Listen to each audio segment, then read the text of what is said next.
Radhe Radhe guys, welcome back to my YouTube channel. तो कैसे हैं आप सभी लोग? आप लोग कुंभ गए या नहीं, ये तो कमेंट करके बता दो। तो आज की जो शुरुआत होती है हमारी सुबह की, वो होती है चित्रकूट में। तो हम लोग सब इतने थके हुए थे ना रात में कुंभ यात्रा करके, क्योंकि पैदल चले थे और तो जल्दी सो गए थे। जल्दी मतलब कि ऐसे 11 बजे तक सोए थे और सुबह 2:30-3 बजे जग गए थे। और फिर इसके बाद हम लोग पहुंच चुके थे चित्रकूट में, जहाँ पे ड्राइवर अंकल ने गाड़ी रोकी। फिर इसके बाद हम लोग सब चाय नाश्ता अभी करके लौट के उन्होंने आएगा वो 3-4 यहाँ पे किलोमीटर ना। पहले उतार दिया था। देखिए उसके आगे वो नहीं जा रहे थे, बड़े वाहन अंदर जाना अलाउड नहीं था भीड़ की कहाँ वजह से। देखी अपन ने तो जो टमटम वगैरह जो लोकल गाड़ियाँ थी छोटी छोटी, वो जा रही थी अंदर। तो हम लोग सब उसी से पहुंच चुके थे चित्रकूट के राम घाट पे, जहाँ पे पवित्र मंदाकिनी नदी है। तो ये है राम घाट। यहाँ पे सब लाइटिंग वगैरह और इतनी अच्छा लग रहा था। लेकिन हम लोग ना वैसे एक दिन पहले तो मौसम गर्म था, धूप निकली थी, बट आज काफ़ी ठंडा मौसम था। और ऊपर से हम लोग सुबह ही सुबह पहुँच चुके थे, 6 बजे पहुँच गए थे। तो अंधेरा था, उतना उजेला भी नहीं हुआ था, तो काफ़ी ठंडा मौसम था। घाट है देखो।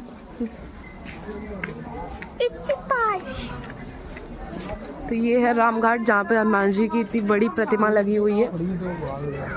और ये है मंदिर, वही नाव खड़ी है। गाइस, चित्रकूट एक ऐसी पावन जगह है ना कि जहाँ पे पहुँचते ही आपको वो अनुभूति होने लगती है। आप उसको इमेजिन करने लगते हैं कि कैसे हमारे भगवान यहाँ पे रहे होंगे, यहाँ पे घूमे होंगे, चले होंगे सीता माता और लक्ष्मण भैया के साथ। तो जब आप ये सब चीज़ें सोचते हैं ना, तो आपको एक अलग ही फील आता है कि कैसे रहे होंगे वो लोग। तो यहाँ पे पहुँच के ही आपको बहुत अच्छा लगेगा।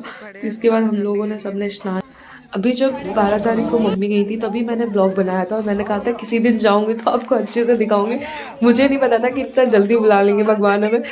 तो हम लोग कुछ ही दिनों में वापस हम भी चित्रकूट पहुंच चुके थे। तो स्नान करने के लिए सब, फिर सभी ने पवित्र मंदाकिनी नदी में स्नान किया, डुबकी लगाई। और यहाँ पे इनका कुछ गहन वार्तालाप चल रहा है, क्योंकि भैया ने पहले 2 दिए लेके अर्पित कर दिए थे, पीछे से फिर और 2 लेके साथ में अर्पित किए। तो उसी के ऊपर डिस्कस चल रहा था। इनका मुंह इधर करो।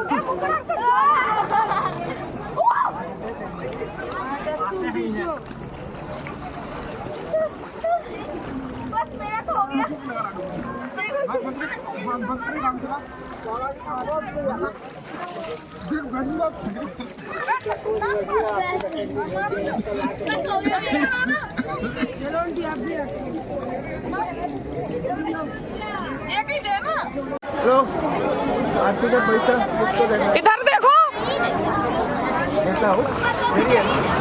डुबकी लगा जाए, डुबकी लगा। गाइस, यहाँ पे ना सच में ठंड थी और जो नदी का तट था वहाँ पे सीढ़ियाँ बनी हुई थी जो सच में बहुत स्लोपी थी। और मुझे इतना डर लग रहा था, मैं पूछ के जा रही थी, मेरे कुछ ऐसे हाल हो रहे थे।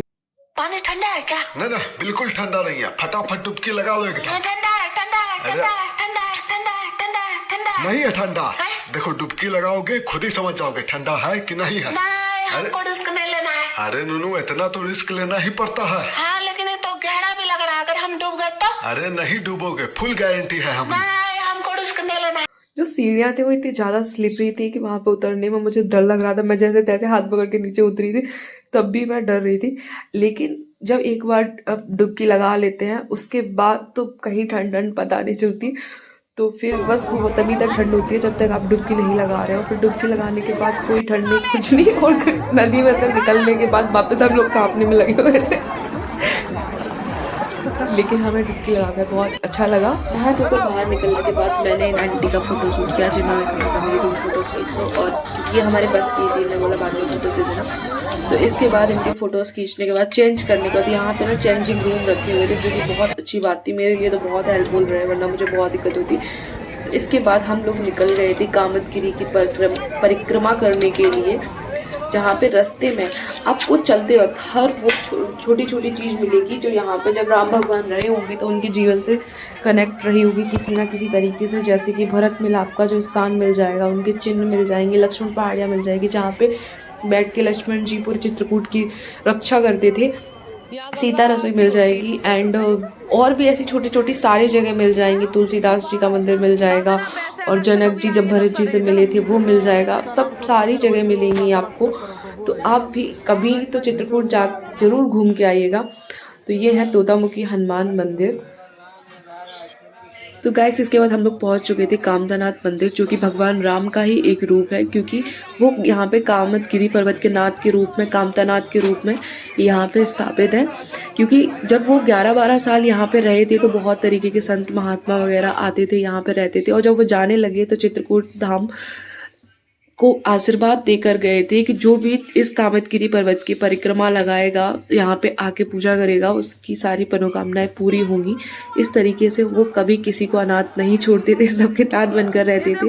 इसके बाद हम लोग पहुँच चुके थे लक्ष्मण पहाड़िया पे, जहाँ पे कल की और आज की चलने की वजह से हम लोग काफ़ी थक गए थे, बट जैसे तैसे हम लोग सीढ़ियाँ चढ़ गए थे, कोई दिक्कत नहीं हुई थी। और यहाँ पे ना बहुत सारे मंकीज थे जो हमें बिल्कुल चढ़ने के लिए, मतलब प्रसाद वगैरह तो हमें छुपा के चलना पड़ रहा था, हाथ में लेके चलना मुश्किल है। ये जगह वो है जहाँ पे लक्ष्मण जी ने भरत जी को नीचे से आते हुए देखा था, और यही लक्ष्मण पहाड़िया है ना, तो यहाँ पे बैठ के उनकी कुटिया थी, जहाँ पे बैठ के वो पूरी चित्रकूट की रक्षा करते थे, देखते थे कहाँ से कौन आ रहा है। भाई यहीं से उन्होंने भरत जी को आते हुए देखा था। और ये है सती अनसुईया का मंदिर।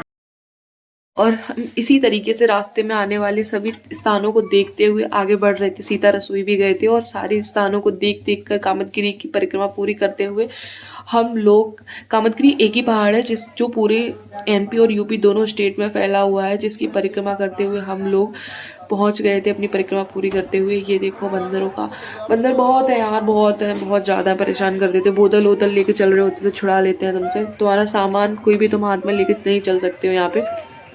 तो बस फिर हम जब अपनी परिक्रमा पूरी करने के बाद और अच्छे से दर्शन करने के बाद हम लोग आ चुके थे वापस अपनी बस में। और यहाँ पे हम लोगों की जर्नी अभी पूरी नहीं हुई है, एक ब्लॉग और आएगा। Thank you for watching. Radhe Radhe, bye bye.